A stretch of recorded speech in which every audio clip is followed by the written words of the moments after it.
নমস্কার দর্শক বন্ধুরা, রে স্পোর্টসের পর্দায় আপনাদের সকলকে স্বাগত জানাই। এই মুহূর্তে আমি দাঁড়িয়ে রয়েছি যুব ভারতী ক্রীড়াঙ্গন প্র্যাকটিস গ্রাউন্ডের সামনে।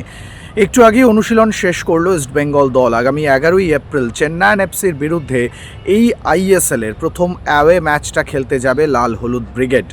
ফিফা ব্রেকে যাওয়ার আগে মোহামেডান স্পোর্টিংয়ের বিরুদ্ধে 7-0 গোলে বড় জয় ইতিমধ্যেই অনেকটা আত্মবিশ্বাস জুগিয়েছে অস্কার ব্রুজোর দলকে। এবার চেন্নাইয়ের শিবির থেকে 3 পয়েন্ট তুলে নিয়ে আসতে পারলে আবারও কিন্তু আইএসএলের খেতাব জয়ের দৌড়ে চলে আসবে ইস্ট বেঙ্গল। ফলে চেন্নাইয়ের বিরুদ্ধে মাঠে নামার আগে এখন অস্কারের একমাত্র লক্ষ্য অ্যাওয়ে ম্যাচে 3 পয়েন্ট তুলে নেওয়া। আর সেই লক্ষ্য নিয়েই কিন্তু রণকৌশল তৈরি করছেন ইস্টবেঙ্গলের হেড কোচ অস্কার ব্রুজো। জাতীয় দলের শিবির ছেড়ে ম্যাচ খেলার পর, ভারতীয় দলের যে ম্যাচ ছিল হংকংয়ের বিরুদ্ধে, সেই ম্যাচ খেলার পর আজকে জাতীয় দলের যে 3 ফুটবলার ইস্টবেঙ্গলের ছিলেন তারা অনুশীলনে যোগ দিলেন, যাদের মধ্যে আনোয়ার আলী রয়েছেন, জিকসান রয়েছেন এবং এডমন্ড রয়েছেন। আনোয়ার আলীকে নিয়ে কিন্তু একটা ধোঁয়াশা তৈরি হয়েছে। হংকংয়ের বিরুদ্ধে ম্যাচের একেবারে শেষ দিকে একটা চোট পেয়েছিলেন এবং তিনি কিন্তু 90 মিনিট মাঠে থাকতে পারেননি। তারপর যেটা জানা গিয়েছে যে তার একটা হালকা চোট রয়েছে এবং সেই চোটের জন্য তিনি চেন্নাই ম্যাচ খেলতে পারবেন কিনা সেটা এখনই নিশ্চিত করে বলা সম্ভব নয়। আজকে তার চোটের জায়গায় চিকিৎসা করানো হয়েছে এবং সেই চিকিৎসার রিপোর্ট এলেই কিন্তু বোঝা যাবে যে আনোয়ারের চোট কতটা গুরুতর। আজকে তিনি অনুশীলনে এলেও তিনি কিন্তু দলের সঙ্গে মাঠে নামলেন না। পুরো সময়টাই যেটা দেখা গেল যে তিনি কিন্তু সাজঘরের সামনে বসে সতীর্থদের অনুশীলন দেখলেন। যেহেতু আজকে তার এমআরআই করানো হয়েছে সেই কারণেই হয়তো তিনি আজকে মাঠে নামেননি এবং অবশ্যই এটা আনোয়ারের মতো ফুটবলারকে নিয়ে বাড়তি ঝুঁকি নিতে চাইবেন না অস্কার।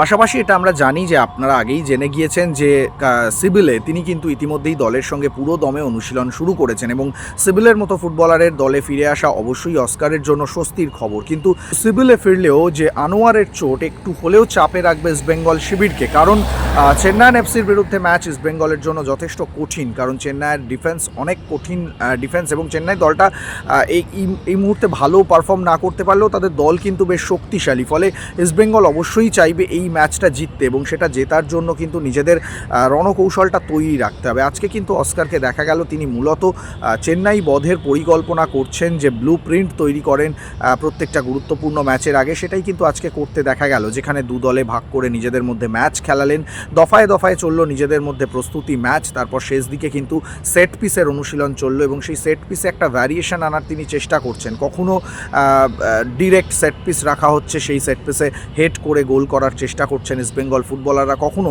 সেকেন্ড বল উইন করে গোল করার একটা প্রস্তুতি চলছে। বলা যেতে পারে যে সেট পিসে ভ্যারিয়েশনের চেষ্টা করছেন।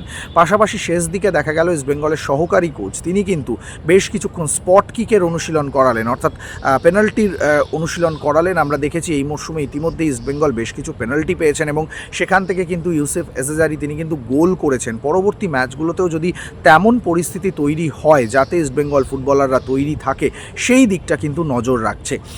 পাশাপাশি আরও একটা বিষয় যেটা চিন্তার থেকে যাচ্ছে, গত ম্যাচে অর্থাৎ মোহামেডান স্পোর্টিংয়ের বিরুদ্ধে আমরা দেখেছি নন্দকুমার তিনি পরিবর্তন হিসেবে নেমে গোল করেছিলেন, দর্শনীয় গোল করেছিলেন, সমর্থকদের ভালোবাসা পেয়েছিলেন। তবে ফিফা ব্রেক থেকে ফিরে আসার পর নন্দকুমারকে কিন্তু আবারও সাইড লাইনে দেখা গেল। তার কোনো চোট রয়েছে কিনা সেটা হয়তো এখনই নিশ্চিত করে বলা যাবে না, তবে আজকে গোটা সময়টাই তিনি দলের সঙ্গে অনুশীলন করলেন না, সাইড লাইনে রিহ্যাব করলেন, কখনো সাইক্লিং করলেন, একান্তে সময় কাটালেন তিনি। ফলে বলা যায় যে আজকে এই দুই ফুটবলার তারা কিন্তু আনোয়ার আলী এবং নন্দকুমার তারা কিন্তু দলের সঙ্গে অনুশীলন করলেন না, তবে বাকিরা কিন্তু চেন্নাই ম্যাচের প্রস্তুতিতে পুরো দমে ঘাম ঝরালেন। যুব ভারতী ক্রীড়াঙ্গন থেকে সৌরভ মুখার্জি, রে স্পোর্টস।